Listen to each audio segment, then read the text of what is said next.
Crime petrol ఈ women against crime కార్యక్రమానికి నేను దివ్యాంక త్రిపాఠి దహ్యా స్వాగతం పలుకుతున్నాను. ఒక దేశం ఒక అభివృద్ధి దాని ప్రజలు ఎలా జీవిస్తారు మరియు ప్రోగతి చెందుతారు అనే దానిపై ఆధారపడి ఉంటుంది. కానీ మన దేశంలో మహిళలపై అత్యాచారాలు, వేధింపుల సంఘటనలు చూసినప్పుడు మన దేశం ఎటువైపు వెళ్తుందని మనం ఆందోళన చెందుతాము. మన ఇంట్లో మహిళలు రోడ్డు మీద ధైర్యంగా నడవలేకపోతే ఈ దేశం ఇప్పుడు ఏ పరిస్థితిలో ఉంది? ఇలాంటి సంఘటనలు సాధారణం కాదు. సొంత కోరికలను తీర్చుకోవడానికి జరుగుతుంది. అంతకు మించి అది ప్రతీకారం మరియు స్వార్థం ఒక ప్రతిబింబంలాగా కనిపిస్తుంది.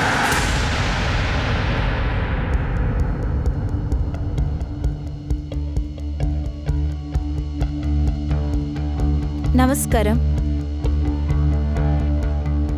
ఎలా ఉన్నారు? బాగున్నాను.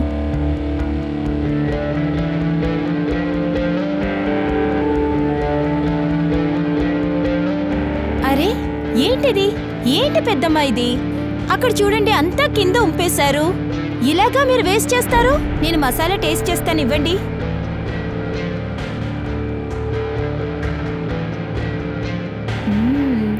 ఈసారి మీరు చాలా పర్ఫెక్ట్ గా చేశారు. పోయినసారి కొంచెం ఉప్పు ఎక్కువైంది. ఇదే మెయింటైన్ చేయండి, సరేనా? అరే ఈ సమయంలో ఎవరు? ఓ తివారీ సారా? తివారీ సార్, చెప్పండి ఏం చేస్తున్నారు? కానీ మీ ఆర్డర్ సాయంత్రం ఈవినింగ్ కల్లా వచ్చేస్తుంది. Okay sir, thank you. క్షమించడక, కాస్త లేట్ అయిపోయింది. ఒక నిమిషం లక్ష్మి, చేతులు కడుక్కున్నావు కదా? లేదక్క, అవసరం లేదు, మర్చిపోయానక్క. ఏంటి మర్చిపోయావా? నీకు వ్యాధొస్తుంది, మిగతా వాళ్ళకి అది అంటుకుంటుంది. నీకు తెలుసా, గవర్నమెంట్ నోటీస్ ఆర్డర్ చేశారు. ఒకరికి గాని పాజిటివ్ వచ్చిందంటే ఆ తర్వాత కంపెనీ మూసి పెద్ద లాక్ వేస్తారు. అలాగే నాకు ఇప్పుడే వేసుకొస్తా. మర్చిపోవద్దు. చేయండి చేయండి, త్వరగా ప్యాక్ చేయండి, ఈవినింగ్ కల్లా పంపించాలి. సరే టీచర్, ఆ లెసన్ నాకు బాగా అర్థమైంది. లేదు ఆ లెసన్ నేనే చదివేస్తాను. సరే. ఇక్కడ ఏం జరుగుతుంది? ఇక్కడ పని చేసే టైంలో నువ్వు ఆన్లైన్లో చదువుకుంటున్నావా? Sorry madam. అరే సారీ చెప్తే అంతా సరైపోతుందా? చదువే చాలా ముఖ్యం. ఒకటి చేయి, రేపటి నుంచి 2 గంటలు లేటుగా రా. కానీ నీ చదువు ఇంట్లోనే పూర్తి చేసుకుని రావాలి, సరేనా? అప్పుడే ఇక్కడ సరిగ్గా పని చేయగలవు, ఇంట్లో కూడా శ్రద్ధగా చదువుకోగలవు. లక్ష్మి, నువ్వేం భయపడద్దు, తిన జీతం ఏం తగ్గించను. అక్క, నీకు చాలా చాలా థ్యాంక్స్ అక్క. ఈ కరోనా కాలంలో మమ్మల్ని పనుల నుంచి తీసేయక మా ఇద్దరికి కలిసి పని ఇచ్చారక్క. సరే మీరు వెళ్ళండి, నువ్వు చదువుకో. అలాగే. సరే. ఏంటి గుప్తా సార్, నేను చెప్తున్నాను కదా, ఎందుకు టెన్షన్ అవుతున్నారు? డెలివరీ రేపటి లోపల నేను ఇచ్చేస్తాను. ఇక్కడ ఇంకో సమస్య, అది నేను చూడాలి, సాల్వ్ చేద్దాం. 100 డబ్బాలు ఖచ్చితంగా డెలివరీ అవుతాయండి. హే, నీకు నీ మనసులో కలెక్టర్ అన్న ఫీలింగా? ఇష్టం వచ్చినట్టు ఆడుతున్నావు. గుప్తా డెలివరీని ఎందుకు ఆపావు? నా దగ్గర అడిగే ముందు లెక్క చూడండి. గుప్తా డెలివరీ ఎందుకు లేట్ అవుతుందంటే తన పేమెంట్ ఎప్పుడో డిలే అవుతుంది, అందుకే. డిలే అవుతుంది కదా, కానీ చివరికి వస్తుంది కదా. ఓ విషయం మర్చిపోకు, పెద్ద డెలివరీ ఆర్డర్ ఇస్తున్నారు. 100 ఇవ్వాల్సింది 400 ఇస్తున్నారు. అది సరే, మొత్తం స్టేట్ లో డెలివరీ సరిగ్గా ఇవ్వాలి. ట్రాన్స్పోర్ట్ ఖర్చు, డెలివరీ అయినప్పుడు బాటిల్స్ ఎన్నై విరిగిపోతే దానికి డబ్బులేమీ ఆయన ఇవ్వట్లేదు, అదంతా మేము కట్టాలి. ఇదంతా చేసిన తర్వాత కూడా పేమెంట్ కోసం మేము ఫాలో అవ్వాలి. నాకు నువ్వు వ్యాపారాన్ని నేర్పించొద్దు, అర్థమైందా? రేపటిలోగా డెలివరీ ఇచ్చి తీరాలి, లేదా నువ్వు ఇంట్లోనే కూర్చో. అలాగే నీకు తెలిసిన స్టవ్ ను వెలిగించి వంట చేయి, అంతే.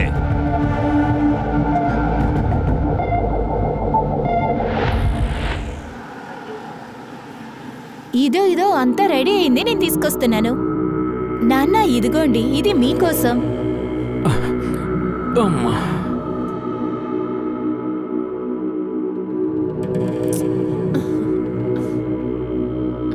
ప్రియా, ఫోన్ కింద పెట్టు, ముందు భోజనం తిను. ఇదిగోండి.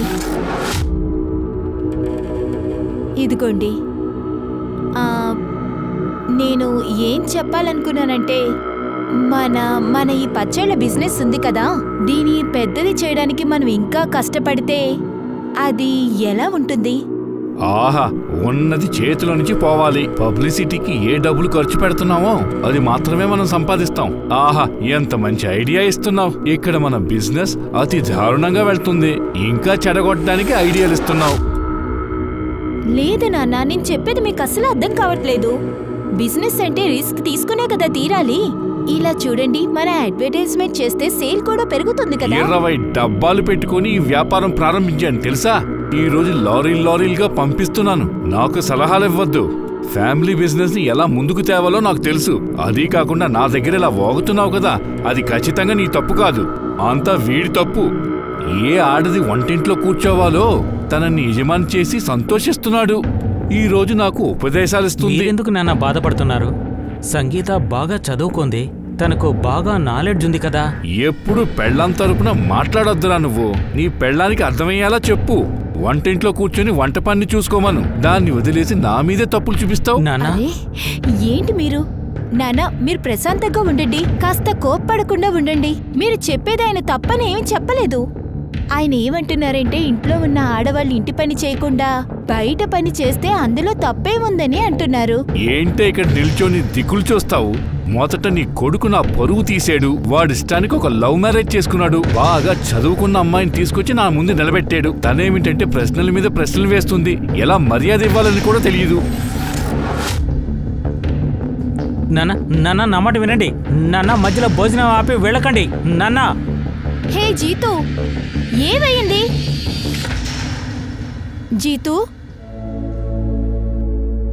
జీతూ నీకేమైందమ్మా? ఏ భోజనాన్ని మధ్యలోనే వదిలేసా?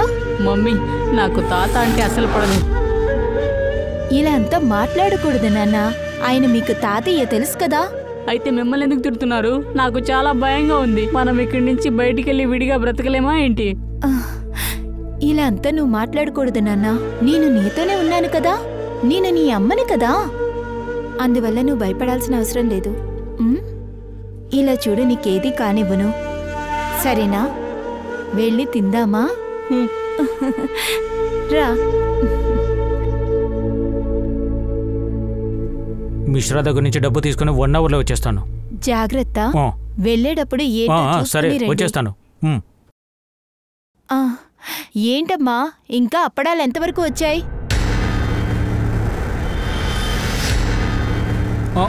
ఇలా చూడండి, నేను ఎలాగైనా ఏర్పాటు చేస్తాను. నాకు కాస్త టైం ఇవ్వండి ప్లీజ్. ఎప్పుడు? త్వరగానే ఇచ్చేస్తాను. అదే వారం టైం ఇచ్చాను కదరా. 35 లక్షలు మింగేసి తేలింపులు కూడా రాలేదు. నీకు జీరణ శక్తి ఎక్కువ అనుకుంటాను. నేను అప్పిచ్చాను రా, నీకు అప్పిచ్చాను, అమ్మాయిని ఇవ్వలేదు. ఏంట్రా కట్నం అనుకుంటున్నావా? అది కాదు, మేము ఇంట్రెస్ట్ ఇస్తూనే ఉన్నాం కదా. మరి అలాంటప్పుడు అడ్జస్ట్ చేసుకోండి. త్వరలోనే నేను సెటిల్మెంట్ చేస్తాను. నువ్వు అబద్ధం చెప్తున్నావు. నీకేమీ వడ్డీ ఇవ్వలేదు. 2 నెలలు బాకీ ఉంది. కథలు చెప్పి తప్పించుకోవాలనుకుంటున్నావా? ఎప్పుడిస్తావురా? ఎంత ధైర్యం అంటే నువ్వు చేస్తావు?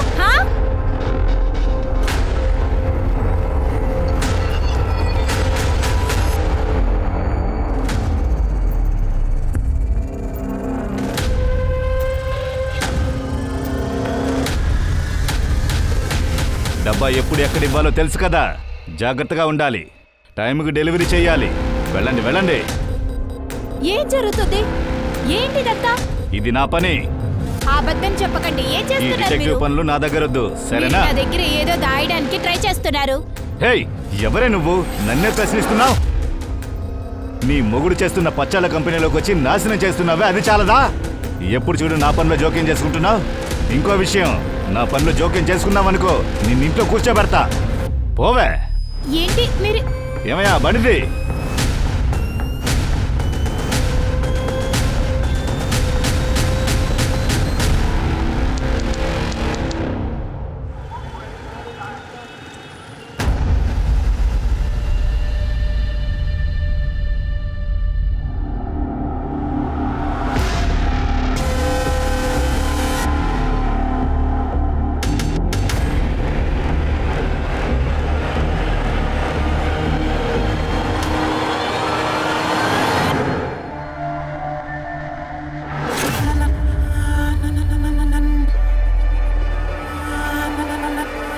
మీరు కాల్ చేస్తున్న వ్యక్తి బిజీగా ఉన్నారు.